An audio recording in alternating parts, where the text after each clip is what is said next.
Hello everyone, ಇದು ನಿಮ್ಮ ನೇತ್ರ. ಥ್ಯಾಂಕ್ ಯು ನನಗೆ ಸಪೋರ್ಟ್ ಮಾಡ್ತಿರೋ ಪ್ರತಿಯೊಬ್ಬರಿಗೂ ಇದೇ ಥರ ಸಪೋರ್ಟ್ ಮಾಡ್ತಾ ಇರಿ. ನನ್ನ ಚಾನಲ್ಗೆ ಸಬ್ಸ್ಕ್ರೈಬ್ ಮಾಡದೆ ನೋಡ್ತಾ ಇದ್ದರೆ ಪ್ಲೀಸ್ ಸಬ್ಸ್ಕ್ರೈಬ್ ಮಾಡಿಕೊಂಡು ನನಗೆ ಸಪೋರ್ಟ್ ಮಾಡಿ ಅಂತ ಹೇಳ್ತಾ, ಆ್ಯಕ್ಚುಲಿ ಇವತ್ತು GT ಮತ್ತು KKR ಮೇಲೆ ಮ್ಯಾಚ್ ಇದೆ, IPL ಮ್ಯಾಚ್. ನಿಮ್ಗೆಲ್ಲರಿಗೂ ಗೊತ್ತೇ ಇರುತ್ತೆ, ಆಬ್ವಿಯಸ್ಲಿ ವಿನ್ ಆಗೋದೇ KKR. ಅದರಲ್ಲಿ ಏನಿದೆ ಡಿಸ್ಕಸ್ ಮಾಡೋದಕ್ಕೆ ಅಂತ. ಹೌದು, ಆ್ಯಕ್ಚುಲಿ ವಿನ್ ಆಗ್ಬೋದು 90% KKR ಈ ಮ್ಯಾಚ್ನ. ಬಟ್ ಏನಾದರೂ ಆಗ್ಬೋದು ಗುರು, ಇದು ಕ್ರಿಕೆಟ್ ಅಲ್ವಾ. ಯಾಕಂದರೆ ಎಕ್ಸಾಂಪಲ್ ಏನಾದರೂ ಆಗ್ಬೋದು ಅಂತ ಹೇಳೋದಕ್ಕೆ RCBನ ಎಲ್ಲೋ ಪಾಯಿಂಟ್ಸ್ ಟೇಬಲಲ್ಲಿ ಕೆಳಗಡೆ ಬಿದ್ದಿರೋ RCB ಇವತ್ತು ಪ್ಲೇ ಆಫ್ಗೆ ಕ್ವಾಲಿಫೈ ಆಗ್ಬೋದು ಅಂತ ನಾವು ಕೂಡ ರಿವ್ಯೂ ಮಾಡಿ ಕ್ಯಾಲ್ಕುಲೇಷನ್ ಮಾಡ್ತಾ ಇದ್ದೀವಿ. So this is call cricket ಅಂದಮೇಲೆ ಇವತ್ತು ಕೂಡ GT ವಿನ್ ಆದರೂ ಆಗ್ಬೋದು, ಹೇಳೋಕ್ಕಾಗಲ್ಲ ಅಲ್ವಾ. ಸೊ ಕಾದು ನೋಡಬೇಕು ನಮ್ಮ GT ಮತ್ತು KKR ನಡುವೆ ಯಾರು ವಿನ್ ಆಗುತ್ತೆ ಅಂತ. ಬಟ್ ಇದನ್ನು ಡಿಸ್ಕಸ್ ಮಾಡ್ತಾ ಇದಕ್ಕೇನಾದರೂ ನಮ್ಮ RCBಗೆ ಪ್ಲಸ್ ಆಗುತ್ತಾ ಅಂತ ಕೇಳಿದ್ರೆ ಇಲ್ಲ. ಯಾಕಂದರೆ ಆಲ್ರೆಡಿ KKR ಫಸ್ಟ್ ಪೊಸಿಷನಲ್ಲಿದೆ. ಅದು ಸೋತ್ರೂ ಗೆದ್ದರೂ ನಮಗೇನು ಇಂಪ್ಯಾಕ್ಟ್ ಆಗಲ್ಲ. ಮತ್ತು ಕೆಳಗಡೆ ಇದೆ GT. ಸೊ ಅದು ಕೂಡ ಈ ಎಲ್ಲ ಮ್ಯಾಚಸ್ ಇರೋ 2 ಮ್ಯಾಚಸ್ನ ಬಿಟ್ವೀನ್ ಹೈ ಸ್ಕೋರ್ 100 ಆ ಥರ ಗೆದ್ದರೂ ಕೂಡ ಕ್ವಾಲಿಫೈ ಆಗೋದು ಅಷ್ಟಕ್ಕಷ್ಟೇ. ಸೊ ಈ ಎರಡೂ ಟೀಮ್ ಮೇಲೆ ಮ್ಯಾಚ್ ನಡೀತಾ ಇದ್ದರೆ RCBಗೆ ಯಾವುದೂ ಪ್ಲಸ್ ಆಗಲ್ಲ. ಬಟ್ ನೋಡಬೇಕಲ್ವ ಮೋಸ್ಟ್, ಯಾಕಂದರೆ KKR ಹೈ ಪಾಯಿಂಟ್ಸಿಂದ ಫಸ್ಟ್ ಪೊಸಿಷನಲ್ಲಿ ಹೈಯೆಸ್ಟ್ ಗೆಲುವು ತೊಗೊಳ್ಳೋ ಚಾನ್ಸಸ್ ಇದೆಯಾ ಇಲ್ವಾ ಅನ್ನೋದು ಮಾತ್ರನೇ ಇಲ್ಲಿ ಪಾಯಿಂಟ್ ಆಗುತ್ತೆ. ಎರಡೂ ಟೀಮು ಒಂದು ಫುಲ್ ಸ್ಟ್ರಾಂಗ್ ಟೀಮ್, ಒಂದು ಓಕೇಶ್ ಅಂದರೆ ಹೇಳೋಕ್ಕಾಗಲ್ಲ. ಆ್ಯಕ್ಚುಲಿ ಪ್ಲೇ ಆಫಿಂದ ಆಚೆ ಹೋಗಿದೆ ಅಂತ ಅಫಿಷಿಯಲಿ ಅನೌನ್ಸ್ ಆಗಿಲ್ಲ, ಬಟ್ ಹೋಗುತ್ತೆ. ಅಷ್ಟು ವೀಕ್ ಆಗಿರೋ ಟೀಮ್ ಎರಡೂ ನಡುವೆ ಇವತ್ತು ಕ್ರಿಕೆಟ್ ಮ್ಯಾಚ್ ನಡೀತಾ ಇದೆ. ಸೊ ಇನ್ನು ಪ್ಲೇಯರ್ಸ್ನ ಡಿಸ್ಕಸ್ ಮಾಡೋಕ್ಕೆ ಹೋದರೆ first KKR very strong team ಅಂತಲೇ ಹೇಳ್ಬೋದು. ಬೌಲಿಂಗಲ್ಲಾಗಲಿ ಬ್ಯಾಟಿಂಗಲ್ಲಾಗಲಿ ಒಂದು ಈಕ್ವಲಿ ಡಿವೈಡೆಡ್ ಟೀಮ್ ಅಂತ ಹೇಳಿದ್ರೆ ಮಾತ್ರ KKR. ಯಾಕಂದರೆ ಸ್ಟಾರ್ಟಿಂಗಲ್ಲೇ ಬರ್ತಾರೆ ಫಿಲಿಪಿಯನ್ salt and Sunil Naren. Salt ಅಂತೂ ಟಾರ್ಗೆಟ್ ಇಟ್ಕೊಂಡು ಬರೋದೇ ನಾನು ಸೆಂಚುರಿ ಹೊಡೆಯೋದು ಅಂತ ಅನಿಸುತ್ತೆ ನನಗೆ. ಅಷ್ಟು ಕ್ರೇಜಿಯಾಗಿ ಹೊಡಿತಾರೆ ಅಂತಲೇ ಹೇಳ್ಬೋದು. ಸುನಿಲ್ ನರೇನು ಅಷ್ಟೇ, ಮಾತಾಡೋಂಗೆ ಇಲ್ಲ ಸುನಿಲ್ ನರೇನ್ ಬಗ್ಗೆ. ವೆಂಕಟೇಶ್ ಅಯ್ಯರ್ ಈ ಯಾರು ಡಿಸ್ಕಸ್ ಮಾಡೋಕ್ಕೋದ್ರೂ ಯಾರೂ ಡಕ್ಔಟ್ ಆಗಲಿ ಆ ಥರ ಪ್ಲೇಯರ್ಸ್ ಯಾರೂ ಇಲ್ಲ. ಮಿನಿಮಮ್ 30 to 50 ಹಾಫ್ ಸೆಂಚುರಿನ ಕಂಪ್ಲೀಟ್ ಮಾಡ್ಕೊಂಡು ಹೋಗೋರೇ ಬರೋದು ಪ್ಲೇಯರ್ಸಲ್ಲಿ. ರಿಂಕು ಸಿಂಗ್ ಅಂತಂತೂ ಆಲ್ರೌಂಡರು, ಮಾತಾಡೋಂಗೆ ಇಲ್ಲ ರಿಂಕು ಸಿಂಗ್ ಬಗ್ಗೆ. ಮತ್ತು ನಿತೇಶ್ ರಾಣಾ, ಆಂದ್ರೆ ರುಸೆಲ್ ಆಲ್ರೌಂಡರ್. ಅವ್ರು ಯಾವಾಗ್ಲೂ ಡೆತ್ ಓವರ್ಸಲ್ಲೇ ಬರ್ತಾರೆ ಬ್ಯಾಟಿಂಗ್ ಮಾಡೋಕ್ಕೆ. ಆಂದ್ರೆ ರುಸೆಲ್ಸ್ ಯಾವಾಗಲೂ ಡಿಸಪಾಯಿಂಟ್ ಮಾಡಿದೇ ಇಲ್ಲ. ಆಂದ್ರೆ ರುಸೆಲ್ ಇದ್ರ ಬೌಲಿಂಗಲ್ಲಾಗಲಿ ಬ್ಯಾಟಿಂಗಲ್ಲಾಗಲಿ ಸೂಪರಾಗಿ ಮಾಡ್ತಾರೆ, ಬೌಲಿಂಗ್ ಆಗಲಿ ಬ್ಯಾಟಿಂಗ್ ಆಗಲಿ. ಇವತ್ತು ಕೂಡ ಆಬ್ವಿಯಸ್ಲಿ ಚಚ್ ಆಗ್ತಾರೆ, ಅದರಲ್ಲಿ ಹೇಳ್ಕೊಳ್ಳೋಂಗೆ ಇಲ್ಲ. ಬಟ್ ಈ ಸಲ ಮೋಸ್ಟ್ಲಿ ಫಿಲಿಪಿಯನ್ ಸಾಲ್ಟು ಮತ್ತು ಸುನಿಲ್ ನರೇನ್ನ ಅವ್ರು ಸ್ವಲ್ಪ ತಡೆದ್ರೆ GT ಅವರು ಬೌಲಿಂಗ್ ಸ್ವಲ್ಪ ಸ್ಟ್ರಾಂಗ್ ಮಾಡ್ಕೊಂಡು ಬಂದರೆ KKR ಮೇಲೆ ಒಂದು ಸೋಲ್ ಆದರೂ ಕೂಡ ಅಷ್ಟು ಹೀನಾಯವಾದ ಸೋಲ್ ಆಗಲ್ಲ. ಗೆಲ್ಲರೂ ಕೂಡ ಮಾರ್ಜಿನಲ್ಲಿ ಗೆಲ್ಬೋದು GT ಅವರು. ಸೊ ಸುನಿಲ್ ನರೇನ್, ವೆಂಕಟೇಶ್ ಅಯ್ಯರ್, ರಿಂಕು ಸಿಂಗ್ ಇವನ್ನೆಲ್ಲ ಸಿಕ್ಕಾಪಟ್ಟೆ ಟಾರ್ಗೆಟ್ ಮಾಡೋದು ಇಂಪಾರ್ಟೆಂಟ್ ಆಗುತ್ತೆ.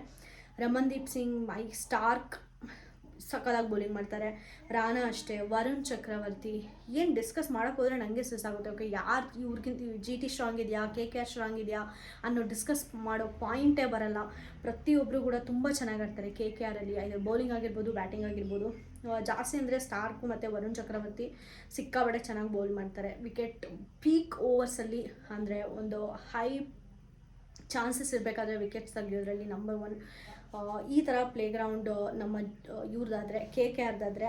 ಇನ್ನು ನಮ್ಮ GT ಡಿಸ್ಕಸ್ ಮಾಡೋಕ್ಕೋದ್ರೆ ಸಿಕ್ಕಾಪಟ್ಟೆ ಬೇಜಾರಾಗುತ್ತೆ ನನಗೆ ಹೇಳ್ಬೇಕಂದ್ರೆ. ಯಾಕಂದರೆ ನಂಗೆ ಶುಭ್ಮನ್ ಗಿಲ್ ಅಂದರೆ ಸಿಕ್ಕಾಪಟ್ಟೆ ಇಷ್ಟ, ಫ್ಯಾನು. ಅಂಥದ್ರಲ್ಲಿ ಶುಭ್ಮನ್ ಗಿಲ್ಲೇ ಸ್ಟಾರ್ಟಿಂಗಲ್ಲೇ ಡಕ್ಔಟ್ ಆಗ್ತಾಯಿದ್ದಾರೆ ಇತ್ತೀಚೆಗೆ.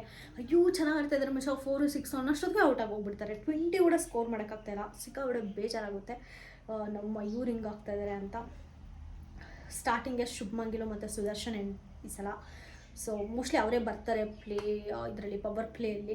ಸೊ ಸಾಯಿ ಸುದರ್ಶನ್ ತುಂಬ ಚೆನ್ನಾಗಿ ಆಡ್ತಾರೆ. ಹೆಂಗಂದ್ರೆ ಅವ್ರು ಹೆಂಗೆ ಆಗ್ತಾಯಿದೆ ಅಂದರೆ GT ಹೊಡೆದ್ರೆ ಮಾತ್ರ ಸೂಪರ್ ಡೂಪರಾಗಿ ಹೊಡಿತಾಯಿದ್ದಾರೆ, ಇಲ್ಲಾಂದರೆ ಹೀನಾಯವಾಗಿ ಡಕ್ಔಟ್ ಆಗ್ತಾಯಿದ್ದಾರೆ, ಹಂಗೆ ಆಗ್ತಾಯಿದೆ. ಸೊ ಈ ಸಲ ಅಟ್ಲೀಸ್ಟ್ ಕ್ಯಾಪ್ಟನ್ ಆಗಿರೋ ಶುಭ್ಮನ್ ಗಿಲ್ 100 ಸೆಂಚುರಿ ಹೊಡಿಲೇಬೇಕು. KKR ಮೇಲೆ ಏನಾದರೂ ಆಡಿದರೆ 100 ಹೋಗ್ಲಿಗಳು, ಅಟ್ಲೀಸ್ಟ್ ಹಾಫ್ ಸೆಂಚುರಿ ಆದ್ರೂ ಸಾಯಿ ಸುದರ್ಶನ್ ಮತ್ತು ನಮ್ಮ ಶುಭ್ಮನ್ ಗಿಲ್ ಇಬ್ಬರೂ ಸೇರಿ 100 ಸ್ಕೋರ್ ಅಂತೂ ಟಾರ್ಗೆಟ್ ಮಾಡಲೇಬೇಕು. ಈಚ್ 100, ಇಬ್ಬರು ಸೇರಿ 100 ಅಲ್ಲ, ಈಚ್ 100 ಸ್ಕೋರ್ ಮಾಡಿ. ಮತ್ತು ಡೇವಿಡ್ ಮಿಲ್ಲರ್ ಮತ್ತು ಮ್ಯಾಥ್ಯೂ, ರಾಹುಲ್ ತ್ರಿಪಾಠಿ ಆ್ಯಕ್ಚುಲಿ ಆಡ್ತಾರೆ, ಚೆನ್ನಾಗಿ ಆಡ್ತಾರೆ. ಉಮೇಶ್ ಯಾದವ್ ಬೌಲರ್ಸ್, ಉಮೇಶ್ ಯಾದವ್ ಅಷ್ಟಕ್ಕಷ್ಟೇ. ಇವಾಗ ನೂರ್ ಅಹಮದ್ ಅಷ್ಟೇ. ಸ್ಟಾರ್ಟಿಂಗಲ್ಲಿ ಸಕ್ಕದಾಗಿ ಹೊಡೆಸ್ಕೊಂಡಿದ್ದಾರೆ. ನೂರ್ ಅಹಮದ್ ಆಗಿರ್ಬೋದು, ಉಮೇಶ್ ಯಾದವ್ ಆಗಿರ್ಬೋದು, ಮೋಹಿತ್ ಶರ್ಮಾ, ಕಾರ್ತಿಕ್ ಅಡಿಗ. ಆ ಬೌಲಿಂಗ್ ಟೀಮ್ ಅಂತ ಕಂಪೇರ್ ಮಾಡೋಕ್ಕೆ ಬಂದರೆ KKR ಮೇಲೆ ಕಂಪೇರ್ ಮಾಡೋಕ್ಕೆ ಬಂದರೆ ಆ್ಯಕ್ಚುಲಿ ನಾನು ಹೇಳೋದು ಇದೆಲ್ಲ ವೇಸ್ಟ್ ಬೌಲರ್ಸ್ ಅಂತ ಅಲ್ಲ. KKR ಮೇಲೆ ಅಷ್ಟು ಸ್ಟ್ರಾಂಗ್ ಬೌಲರ್ಸ್ನ ಟಾರ್ಗೆಟ್ ಮಾಡಿ ಅಷ್ಟು ಬ್ಯಾಟಿಂಗ್ ಕೂಡ ಅಷ್ಟೇ ಸ್ಟ್ರಾಂಗ್ ಆಗಿದೆ, ಬೌಲಿಂಗ್ ಕೂಡ ಅಷ್ಟೇ ಚೆನ್ನಾಗಿದೆ KKR ಮೇಲೆ.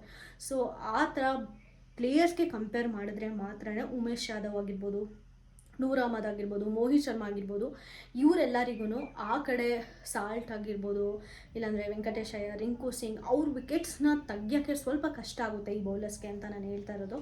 ಸೊ ನಾನು ಜಾಸ್ತಿ ಇವತ್ತು ಎಕ್ಸ್ಪೆಕ್ಟೇಷನ್ ಇರೋದಂತಂತೂ ಶುಭ್ಮನ್ ಗಿಲ್, ಖಾನು, ಡೇವಿಡ್ ಮಿಲ್ಲರು, ಸುದರ್ಶನ್, ಈ 4 ಜನದ ಮೇಲೆ ಮಿನಿಮಮ್ 50-50-50 ಈಚ್ ಪರ್ಸನ್ ಸ್ಕೋರ್ ಮಾಡಿದರೆ ಮಾತ್ರನೇ ಇವತ್ತು ಒಂದು ಸ್ಕೋರ್ ಕಾರ್ಡ್ಗೆ ವ್ಯಾಲ್ಯೂ ಇರೋದು. ಇಲ್ಲಾಂದರೆ ಲಾಸ್ಟ್ ಟೈಮ್ ಹೆಂಗೆ ಚರ್ಚಿಸ್ಕೊಂಡ್ರೋ ಹಂಗೆ ಚರ್ಚಿಸ್ಕೋಬೇಕಾಗುತ್ತೆ ಪ್ರತಿಯೊಬ್ಬ ಬೌಲರ್ಸು ಕೂಡ, ಮತ್ತು ಬ್ಯಾಟ್ಸ್ಮನ್ ಕೂಡ ಅಷ್ಟೇ. ಜಸ್ಟ್ ವಿಕೆಟ್ಸ್ ತೊಗೊಂಡು ಬಂದು ಹಾಯಾಗಿ ಕುತ್ಕೋಬೇಕಾಗುತ್ತೆ. ನನಗಂತೂ ನಿಜ ಶುಭ್ಮನ್ ಗಿಲ್ ಈ ಸಲ ಆ ಥರ ನೋಡೋಕೆ ಇಷ್ಟನೇ ಇಲ್ಲ. ಈ ಸಲ ಆದ್ರೂ ಒಂದು ಫ್ಯಾನ್ಸ್ಗೆ ಎಂಟರ್ಟೈನ್ಮೆಂಟ್ ಮಾಡ್ತಾರೆ ಅಂತ ಅಂದ್ಕೊಂಡಿದ್ದೀನಿ. ಹೆಂಗಿದ್ರು ಪ್ಲೇ ಆಫಿಗೆ ಬರಲ್ಲ. ಈ 2 ಮ್ಯಾಚ್ ಏನಿದೆಯೋ ಅವರು 100 ಡಿಫ್ರೆನ್ಸಲ್ಲಿ ಗೆದ್ದರೂ ಕೂಡ ಪ್ಲೇ ಆಫಲ್ಲಿ ಬರೋಕ್ಕೆ ಸಿಕ್ಕಾಪಟ್ಟೆ ಕಷ್ಟ GT. ಅಟ್ಲೀಸ್ಟ್ ಈ 2 ಮ್ಯಾಚಸ್ಸಲ್ಲಾದ್ರೂ ಸ್ವಲ್ಪ ಆದರೂ ಎಂಟರ್ಟೈನ್ಮೆಂಟ್ ಮಾಡಲಿ ಅಂತ ಅಂದ್ಕೊಳ್ಳೋಣ.